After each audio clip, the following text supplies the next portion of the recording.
मिलेगी मंजिल परिंदों को खुले हुए उनके ये पर बोलते हैं, मिलेगी मंजिल परिंदों को खुले हुए उनके ये पर बोलते हैं, और जो लोग रहते हैं खामोश अक्सर जमाने में उनके हुनर बोलते हैं। हमारे ख्यात नाम शायर अजमेर के निवासी सुरेंद्र जी चतुर्वेदी की पंक्तियां मुझे याद आती है। जब खामोशी आदमी तोड़कर एक परिंदा आसमान को छूने की तरफ बढ़ता है, इसी तरह से एक नौजवान कवि अपने शब्दों अपने भावों की अभिव्यक्ति करता हुआ एक हवा की तरह लहराता हुआ आगे बढ़ता है, तो उसकी उड़ान को दुनिया देखती है। हमारे बीच में दो कवि हैं जिनकी उड़ान को ज़माना देखने का इंतज़ार कर रहा है। बहुत ही जल्दी ये देश के प्रखर साहित्यकार कवियों में अपना नाम निश्चित ही रोशन कराएंगे। इनकी कविताएं इसकी वानगी दे रही है। तो हमारे बीच में आज हैं हमारे दाड़मचंद जी की परंपरा को आगे बढ़ाने वाले एक ऐसे कवि बुकेश शर्मा, जिनकी कविताओं की मेवाड़ी शैली में जब ये पढ़ते हैं तो हमारे दाड़मचंद जी की कविताओं की परंपरा को आगे बढ़ाने का एक आभास होता है। और जिंदगी के बहुत ही बारीक बारीक लम्हों को छूती हुई जिनकी कविताएं गुजरती है, हमें एहसास ही नहीं होता। गली मोहल्ला में जो घटनाएं घटती है उनको बड़ी खूबसूरती से हमारे आशु कवि, जो कवि घनश्याम जी थे आशु कवि, उनकी परंपराओं को आगे बढ़ा रहे हैं हेमेंद्र सिंह जी चौहान।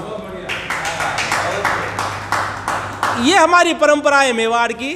निश्चित ही आज की कविताएं आपको बहुत आगे बढ़ाएगी। मुझे मेरी चार पंक्तियां याद आती है कि शब्द के रहते कैसे अस्तित्व जर्जर हो जाएगा, सुनती रहेंगी सदियां सदियों तक कोई गाएगा, मीरा तुलसी कबीर सूर का पद चलता जाएगा, मिट भी गए कवि तो क्या कवि तो अमर हो जाएगा। ये कविताओं का गान ऐसे ही आगे बढ़ता रहेगा। हम गाते रहेंगे, गुनगुनाते रहेंगे, कवि आते रहेंगे, दुनिया में जाते रहेंगे, मगर कविताएं अमर कर देंगी। हम ऐसी कविताओं को, अमर वाणी को सुनते हैं और हमारी परंपराओं को आगे बढ़ाते हैं। तो ये जिम्मेदारी इनकी है कि ये उस परंपरा को गति देते हुए आगे बढ़ाएं। मैं आवाज़ दे रहा हूँ आपके बीच में मुकेश जी शर्मा, आपका स्वागत, अभिनंदन है।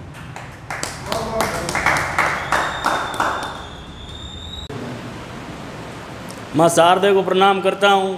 काव्य गोष्ठी मंच और राजसमंद एक्सप्रेस की मुहिम को सलाम करता हूँ और मेवाड़ की माटी से लिख रहा हूँ। आप सबको राम राम करता हूँ। मैं आपको एक मेवाड़ी जो हमारी परंपरा है कपड़े लेने देने की, उस परंपरा पे मैं आपको एक प्रस्तुति देना चाहता हूँ।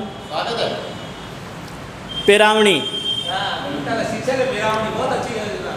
कि जन्म्याचार्य मर्याचार्य लेवा देवा का गाबा हन रीता चाल रही पुरका वाली आपा कितर डाबा हन जुई घर में काम पड़े कि जुई घर में काम पड़े चाचम बेटे पंचड़िया पंच पटेल हन महाराज कंकु का दूना डाबे न शुरू होवे गाबा को खेल कि कदी डच्चू का बीच निभे कि कदी डच्चू का बीज निभे न कदी वीरा बात परण का गीत हन भाई मामा जरबा मार कुटावे चली अब की निभे रीत कि पेली हो गई कि पेली हो गई केवे से लाओ जीजा के नानेरा की आड़ी हन दूजो हेलो उठे पड़े चटू ये मोटका पे की लाड़ी हन जोरारी भी कि जोरारी भी गणी हो चाले ना उजी भी मांगे बारी वेश नंदा बाबे ने देखा भूल जा जो तुम मच्चे चाचम पे कलेश कि देरानी भी बोले कि देरानी भी बोले काऊ बापी अटे तो मारे भी नेक छाव तो हन थाके हाउ भाई वेश लायो तो एक ओनो भी मारे लाव तो कि काका बाबा कि काका बाबा कि काका बाबा की घर की लुगाया के छावे पोल का बटका हन नहीं ले जाऊं तो बड़ी चाचम पे करे पटका चटका कि लुगाया का दामच पेड़ा में कि लुगाया का दामच पेड़ा में मनक भी बच्चे बच्चे काटे राग हन पेंट बूसट का गाबा वहां के नहीं तो 21 रुपया न पाग हन फोरा टामरा के तो कहीं नहीं छा रही कि बोरा टाबरा के तो कहीं नहीं छा रही यूं के पंच सबने बोलावे अन चिंटू पिंटू गुड्डी बबलू का नाम पे 1000 रुपया और खोलावे।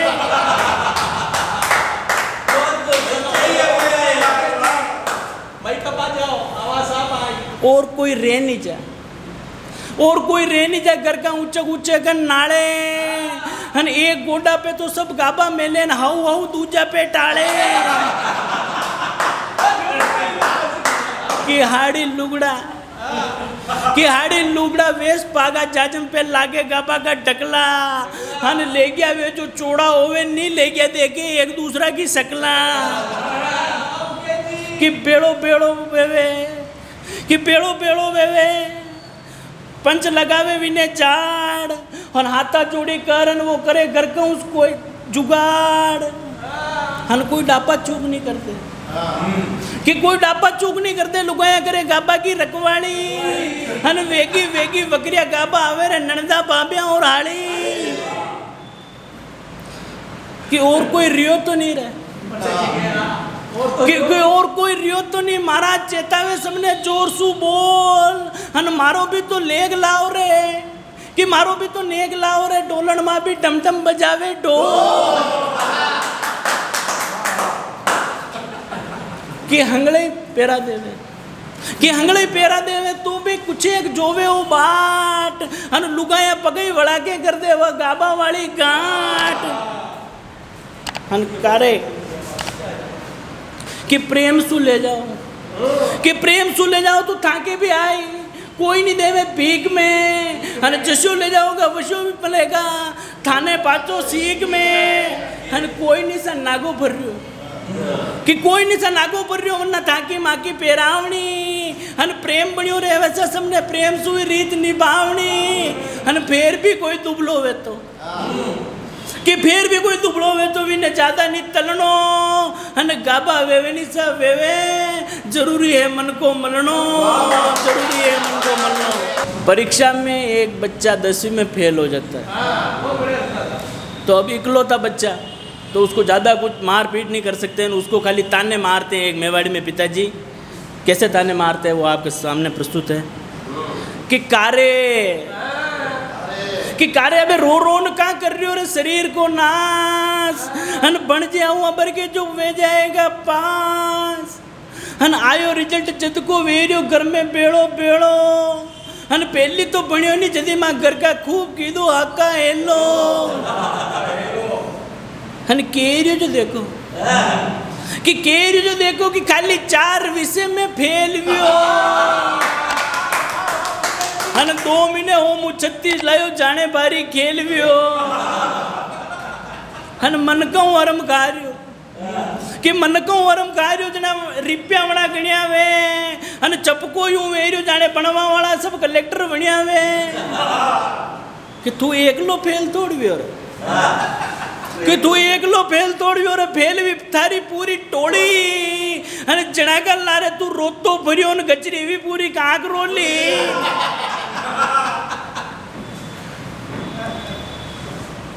कि बिल्कुल ही बोलो रे कि बिल्कुल ही बोलो रे बे चिंता कोई करे कहीं हन वैसे के तारे समझ में नहीं आयो फेल वे की होबे कहीं मरे कहीं नरई तो 10वीं में 3 दान फेल वेन कि नरई तो 10वीं में 3 दान फेल वेन आशा छोड़ दी थी हन तू एक दान में हार गयो यूं कोई आशा तोड़ दी थी वाउट परो बे घर का काम परा कर मत वे रत्रो दुखी अन तू भी रोटियां खान थारी जिया ने कमा वा भी बर्बाद हुई भूखी मैंने क्यों जिन टाइम मोबाइल पे कम डूको पड़तो अन कम परीक्षा की टाइम पे काम में नहीं रबड़तो कि वाह पाया चेतु ठाणे रहा कि पाया चेतु ठाणे रहा कि तुम उतने 1 साल और बना दूंगा हन बाकी लगाऊंगा कटी काम पे ना चोरी देखन पना दूंगा चोरी देखन पना दूंगा। ये थे हमारे बीच में मुकेश जी जिन्होंने हमारी लोक संस्कृति की कविता हमारे जो रीति रिवाज है चाहे वो पेरावनी हो ऐसे जो रिवाज जिससे समाज बंधा रहता है। इन्होंने कहा उनका कोई मूल्य नहीं है, मगर संस्कृति को बचाने के लिए, समाज को बचाने के लिए बहुत बड़ा मूल्य है। हम आज कई परंपराओं को छोड़ते जा रहे हैं और उन परंपराओं का छोड़ने से हमें ये नुकसान हो रहा है कि हम अपनी संस्कृति को कमज़ोर कर रहे हैं। एक कवि की जिम्मेदारी होती है, एक साहित्यकार की जिम्मेदारी होती है कि वो समाज को सही मार्ग पर लाए, इसलिए ऐसी कविताएं लिखी जाती है। हम अपनी परंपराओं को जिंदा रखें, ऐसी कविताएं इन्होंने सुनाई पेरावनी के माध्यम से, और एक सीख भी दी है, जो बच्चा कमज़ोर है पढ़ने में, अगर उसका ध्यान नहीं है तो माँ बाप की जिम्मेदारी है अपने बच्चों को लायक बनाए, उनका ध्यान रखना पड़ता। ऐसी सीख वाली कविताएं मुकेश जी ने सुनाई कवि जंक्शन के इस प्रोग्राम में। मगर एक कवि, एक ऐसा कवि है अब मैं जिनको बुलाना जा रहा हूँ, जिन्हें हम आशु कवि की तरह मानते हैं कि बैठे बैठे कविताएं बना देते हैं और बड़ी ज़िंदगी के से जुड़ी हुई कविताएं बनाते हैं। तो मुझे याद आती है कि सब काम गैर ज़रूरी है। रात इंदौरी साहब ने बहुत बढ़िया बात कही हम कवियों के लिए कि सब काम गैर ज़रूरी है जो सब करते हैं, हम कुछ नहीं करते गजब करते हैं। कि सब काम गैर ज़रूरी है जो सब करते हैं, हम कुछ नहीं करते गजब करते हैं। और आपकी नज़र में सूरज की है जितनी अजमत, हम चिरागों का भी उतना ही अदब करते हैं। ये नई कोपले हैं, ये नए चिराग हैं, इनमें सूरज बनने की क्षमताएं हैं। एक दिन साहित्य के आसमान पर ये सूरज बनकर चमकेंगे अपनी कविताओं से। तो ऐसे ही कवि को मैं आवाज़ दे रहा हूँ आपके बीच में। आइए, हेमेंद्र सिंह जी चौहान, राजसमंद एक्सप्रेस का एक ऐसा चेहरा जिसे आप रोज़ देखते हैं, मगर एक नए अंदाज में आप इनको बुलाते हैं। आइए, आपका माइक इंतजार कर रहा है और हम सब भी आपका हार्दिक स्वागत, अभिनंदन। धन्यवाद भाई साहब। और यकीनन मुकेश जी ने जो एक अलग बहुत बढ़िया तेवर और कलेवर दिखाया, उसके बाद कविता पाठ के लिए आना एक मुश्किल चुनौती है। और जो उन्होंने आखिर में एक कविता सुनाई, जहाँ एक स्कूल का एक दृश्य याद आ गया कि जब पढ़ाई करते थे, फेल पास होना अलग चीज़ है। देखिए इनकी कविताओं का ये असर देखिए कि मैं लड़खड़ाने लगा हूँ, थोड़ा सा दबाव में हूँ मुकेश जी कविताओं के बाद, मगर यकीनन फिर से कोशिश करूँगा कि हम उसी स्कूल की दुनिया में जाए, वहीं से कुछ कविताएं उठाए। तो कविता की भूमिका सिर्फ इतनी है कि जब हम बचपन में स्कूल में जाते थे ना, तो गेट पे कोई न कोई पीटीआई सर खड़े रहते थे और जाते ही बच्चे इधर बच्चियाँ इधर। प्रार्थना में जाते थे तो कोई न कोई अध्यापक खड़े रहते थे, लड़के इधर लड़कियाँ इधर। जब पुनः क्लास में जाते थे तो कक्षा के अध्यापक होते थे, क्लास टीचर होते थे, लड़के इधर लड़कियाँ इधर। तो कुल मिला के उन्होंने हमेशा संवाद के सारे रास्ते बंद रखे। और उस एक दौर में अगर कोई लड़की हमसे स्केल मांग ले, पेंसिल मांग ले, रबड़ मांग ले, उसका अलग आनंद होता था। उस एक बार साल में एक बार मांग लेती थी, हमारा पूरा साल अच्छा निकलता था। तो उस दौर की एक कविता लेकर आया हूँ कि मेरे कक्षा की सबसे सुंदर लड़की डोली, मेरे कक्षा की सबसे सुंदर लड़की डोली एक दिन अचानक मुझसे आके बोली, क्या आपके पास पेंसिल और प्रकार है? मैंने कहा जी हाँ, ये लीजिए, बिल्कुल तैयार है। खैर उसके जाने के बाद मैं करता रहा विचार, उसको क्या चाहिए था, सच में प्रकार या मेरा प्यार? यहाँ मैंने गलतफहमी पाल ली है कि उसको क्या चाहिए था, सच में प्रकार या मेरा प्यार। खैर अपने चेहरे पर बनी हुई थी मुस्कुराहट लगातार, मगर कक्षा के बाकी सभी साथियों के चेहरों पे मचा हुआ था हाहाकार कि महज एक प्रकार के लिए 3 टेबल को लांगा क्यों, और हम सब भी थे लाइन में तो फिर उसी से मांगा क्यों।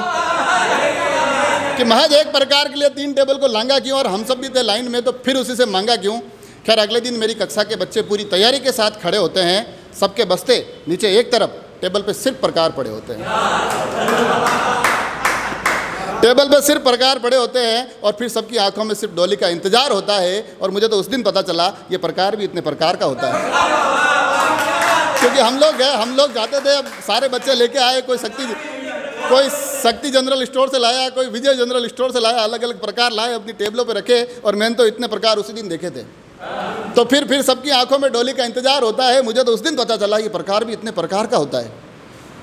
खैर जैसे ही डोली कक्षा में आई, हर एक दिल में बजने लगी एक सहनाई, मगर उसने टेबल पे पड़े हुए हर एक प्रकार को नकारा। फिर से मेरे पास आकर मुझे ही पुकारा कि क्या थोड़ी देर के लिए मिल सकती है मुझे आपकी स्केल। आज उसको स्केल चाहिए था, बाकी सारे दर्शक जो देख रहे हैं ना, आप सभी प्रकार लेके आ गए थे कि क्या थोड़ी देर के लिए मिल सकती है मुझे आपकी स्केल। और उसकी एक बात में खत्म हो गई न जाने कितने प्रकार के खेल। और इधर मैं फिर से कंफ्यूज कि क्या सच में उसको मेरा स्केल चाहिए था या उसके दिल से मेरे दिल का तालमेल चाहिए था। पर मेरी उस नवी कक्षा के बच्चे बड़े ही अच्छे थे, उनके मन में डॉली के प्रति भाव बड़े ही सच्चे थे। उनमें से हर एक डॉली की मदद के लिए अड़ा हुआ था। अगले दिन सबकी टेबल पे के स्केल पड़ा हुआ था, अगले दिन सबकी टेबल पे के स्केल पड़ा हुआ था। और ये कविता क्यों लिखनी पड़ी भाई साहब? क्योंकि एक जो दौर अभी चल रहा है, उस दौर में ये व्हाट्सएप, फेसबुक, इंस्टा, इन सब के माध्यम से बातचीत, संवाद बहुत आसान हो गया है। हमारे उस दौर में संवाद वास्तव में बहुत मुश्किल होता था। एक लड़की प्रकार मांग लेती, पूरा साल निकल जाता था। इससे समझ सकते हैं कि संवाद की क्या स्थिति थी। तो ये अंतिम जो 4 पंक्तियाँ मैं देता हूँ कि कविता क्यों लिखनी पड़ी, कि आज प्यार को पाने और आजमाने के, आज प्यार को पाने और आजमाने के कितने सलीके हैं, मगर हमारे उस दौर के सामने सारे के सारे फीके हैं। हर लड़का डॉली की मदद के लिए हर वक्त तैयार हो जाता था और महज पेंसिल, रबड़, शॉर्पनर मांगने भर से प्यार हो जाता था, मांगने भर से प्यार हो जाता था। स्कूल की ये दुनिया चल रही है। और हालांकि अब तो थोड़ा सुकून है कि कोरोना काल के बाद स्कूलें फिर से 9वीं से 12वीं तक तो खुल चुकी है, मगर उसमें भी एक उत्साह है उन बच्चों के लिए कि चलो हमारी स्कूल खुल गई। हम वो लोग जो स्कूल के उस दौर को पार करके आ गए हैं, जिनको पता है कि वो स्कूल का दौर हम पीछे छोड़ चुके हैं, मगर स्कूल के वो गलियारे आज भी याद आते हैं। आज नन्हे मुन्ने बच्चों को स्कूल जाते देखते हैं तो एक उत्साह होता है कि यार एक बार भगवान मौका दे दे और बच्चा बना ले, स्कूल चला जाऊँ। तो उन गलियारों से एक कविता और निकाल के लाया हूँ भाई साहब, कि चेहरे वही रोते और हंसते चाहता हूँ, मैं किताबों वाले फिर से वही बसते चाहता हूँ, और बड़ा याद आता है मुझको मेरा बचपन, ए ज़िंदगी में स्कूल वाले फिर से वही रस्ते चाहता हूँ, ए ज़िंदगी में स्कूल वाले फिर से वही रस्ते चाहता हूँ, उस अधूरे होमवर्क से उपजे खौफ से गुजरना चाहता हूँ। जब हम पढ़ते थे तब इन चीज़ों का डर रहता था कि यार मेरे को मार साहब मार देंगे, होमवर्क करना है, मगर आज फिर से मांग रहे हैं सब झेल लेंगे, बस स्कूल भेज दो। कि उस अधूरे होमवर्क से उपजे खौफ से गुजरना चाहता हूँ। हाँ, स्कूल जाने के नाम से फिर से मैं डरना चाहता हूँ। अब नहीं सुहाते हैं बड़ी बड़ी कंपनियों के सलीकेदार कपड़े, मैं नर्सरी की उस निक्कर को धूल में भरना चाहता हूँ, मैं नर्सरी की उस निक्कर को धूल में भरना चाहता हूँ। हाँ, कक्षा के साथियों के संग हंसना और लड़ना चाहता हूँ, ABCD वाली वही किताबें सारी मैं पढ़ना चाहता हूँ। ये ज़िंदगी तेरी तमाम जिम्मेदारियाँ खोना चाहता हूँ, स्कूल की उस बेंच पर सुकून से 2 पल सोना चाहता हूँ। वो बड़े होना, पैसे कमाना सब फालतू फितूर है, मुझको स्कूल के उठक बैठक फिर से मंजूर है। वही सवाल, वही पहाड़े, वही बारखड़ी मांगता हूँ। मार साहब, मैं फिर से आपसे वही वाली छड़ी मांगता हूँ, और इस बड़े से ऑफिस के बड़े से केबिन को यही कहना चाहता हूँ। उस छोटी सी कक्षा की छोटी सी बेंच पर मुर्गा बनकर रहना चाहता हूँ, उस छोटी सी कक्षा की छोटी सी बेंच पर मुर्गा बनकर रहना चाहता हूँ। हाँ, इस तहजीब वाली दुनिया में, ये दुनिया ने बड़े तहजीब वाला बना दिया है, और कवि होने के बाद तहजीब और भी ज़्यादा आ गई है। मगर एक कवि का मन क्या कहता है कि इस तहजीब वाली दुनिया में बदतमीजी सोचना चाहता हूँ, पास वाले टिफ़िन से पराठा में खोसना चाहता हूँ, और छोड़कर चिंता इन हाथों के कीटाणु की। क्योंकि जब हम भाई साहब एक विज्ञापन देखते हैं आज डिटॉल के, इसके 100 तरह के उत्पादन हैं, हाथों के 90% कीटाणु मर गए, 99% कीटाणु मर गए। और वो एक दौर होता था जब इन कीटाणु को चिंता ही नहीं होती थी कि तहजीब वाली दुनिया में बदतमीजी सोचना चाहता हूँ, पास वाले टिफ़िन से पराठा में फिर से खोसना चाहता हूँ, और छोड़कर चिंता इन हाथों के कीटाणु की, मैं शर्ट से अपनी नाक फिर से पोंछना चाहता हूँ। तो शर्ट से अपनी नाक फिर से पोंछना चाहता हूँ। तो सच कहूँ ना फिर से कीचड़ में सने जूते और ऊपर बादल बरसते चाहता हूँ। ये ज़िंदगी में स्कूल वाले फिर से वही रस्ते चाहता हूँ, फिर से वही रस्ते चाहता हूँ। वो होली बड़ी हंगामेदार, वो ईद भी अनूठी होती थी, और बिना किसी धर्म में बटे छुट्टी सिर्फ छुट्टी होती थी। और अब तो छुरी कांटों के साथ बदल गए हैं खाने के सलीके, तब बड़े चाव से खाते थे वो रोटी जो दोस्त की झूठी होती थी। तो अजीब से चित्र फिर से उतारना चाहता हूँ, किताबों को खूबसूरत गत्तों से संवारना चाहता हूँ, और बड़ा थका रहा है ज़िंदगी को जीतने की दौड़। ये बचपन तेरे सामने इस उम्र को हारना चाहता हूँ, ये बचपन तेरे सामने इस उम्र को हारना चाहता हूँ। हाँ, सच में मैं अपने उस बचपन में जाना चाहता हूँ, कक्षा उस कुर्सी पर रखी बेंच पर बैठकर फिर से बाल कटवाना चाहता हूँ। हाँ, सच में मैं अपने उस बचपन में जाना चाहता हूँ, उस कुर्सी पर रखी तख्ती पर बैठ बाल कटवाना चाहता हूँ। और अब मुझे नहीं सुहाती ये मेरी फर्राटेदार कविता है, ये ज़िंदगी में फिर से एक बार तुतलाना चाहता हूँ, ये ज़िंदगी में फिर से एक बार तुतलाना चाहता हूँ।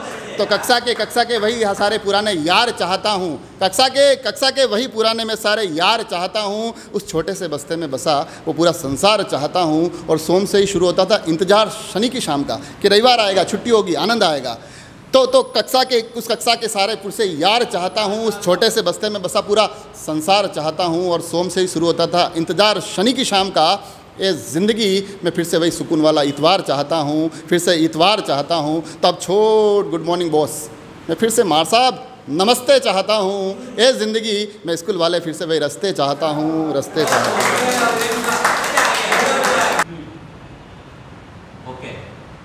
ये थे हेमेंद्र सिंह जी चौहान, जिन्होंने अपनी कविताओं को एक क्लासरूम में और एक स्कूल में समेट दिया और हमें बचपन की उन यादों में ले गए। हमारी आंखों में वो चित्र घूमने लग गए कि कभी हम स्कूल इस तरह से जाते थे। मुझे याद आता था हम जब स्कूल जाते थे तो एक जेब में चनबोर और दूसरे जेब में डायरे होते थे। वो दिन थे साहब, उस दिन में उन्होंने ले जाया। और जो बचपन का लड़कपन वाला प्रेम होता है, एक कच्ची उम्र का प्रेम भी नहीं होता है, एक लगाव, उन्होंने प्रकार से प्रेम को जोड़ा और अपनी कविता को संजोया। मगर एक बात और कहना चाहता हूँ, कई बच्चे सिर्फ माता पिता की मुफलिसी के कारण स्कूल का मुंह नहीं देख सकते। किसी शायर ने बहुत अच्छी बात कही कि बदली निगाहें वक्त की क्या क्या बदल गया, बदली निगाहें वक्त की क्या क्या बदल गया, चेहरे के साथ साथ रुतबा चला गया, चेहरे के साथ साथ रुतबा चला गया। और बचपन को ले गई घर की ज़रूरतें, बचपन को ले गई घर की ज़रूरतें, सारी किताबें छोड़कर बच्चा चला गया। ये हमारी जिम्मेदारी है उन बच्चों को स्कूल तक ले जाना जो कहीं चाय की थड़ी पे कहीं ढाबों पर काम कर रहे हैं। जो बच्चे स्कूल में पढ़ रहे हैं मगर जो बच्चे पढ़ नहीं पाते, तो ये समाज की जिम्मेदारी है ऐसे बच्चों को स्कूल तक ले जाए, तब कविताएं सार्थक होगी। तब समाज तक जब कवि की कविताएं जब जाएंगी और समाज जागृत होगा तो एक आंदोलन होगा, और ये आंदोलन निश्चित ही बहुत ही आगे जाएगा। दोनों ने बहुत ही अच्छा काव्य पाठ किया। मैं भाई मुकेश जी शर्मा और हेमेंद्र सिंह जी चौहान का आभार व्यक्त करता हूँ कि राजसमंद जंक्शन पर आपने बहुत ही बेहतरीन प्रस्तुतियाँ दी, इसके लिए बधाई। और राजसमंद जंक्शन पर, राजसमंद एक्सप्रेस पर जो श्रोता हमारे बीच में जुड़े हुए हैं, हम उनके भी स्वागत अभिनंदन करते हैं और बहुत बहुत धन्यवाद देते हैं कि आपकी वजह से हमारा ये कवि सम्मेलन का प्रोग्राम बहुत ही पहुंच पर पहुंच रहा है और आप तक हमारी कविताएं पहुंच रही है, क्योंकि आपके फ़ोन, आपकी प्रतिक्रियाएं हमें मिल रही है और आप इस प्रोग्राम की दिल खोल कर प्रशंसा कर रहे हैं, तो बहुत अच्छा लग रहा है। आप इसी तरह से राजसमंद एक्सप्रेस पर देखते रहिए बेहतरीन प्रोग्राम के साथ कवि जंक्शन। आपका स्वागत, अभिनंदन, धन्यवाद, थैंक यू, शुक्रिया।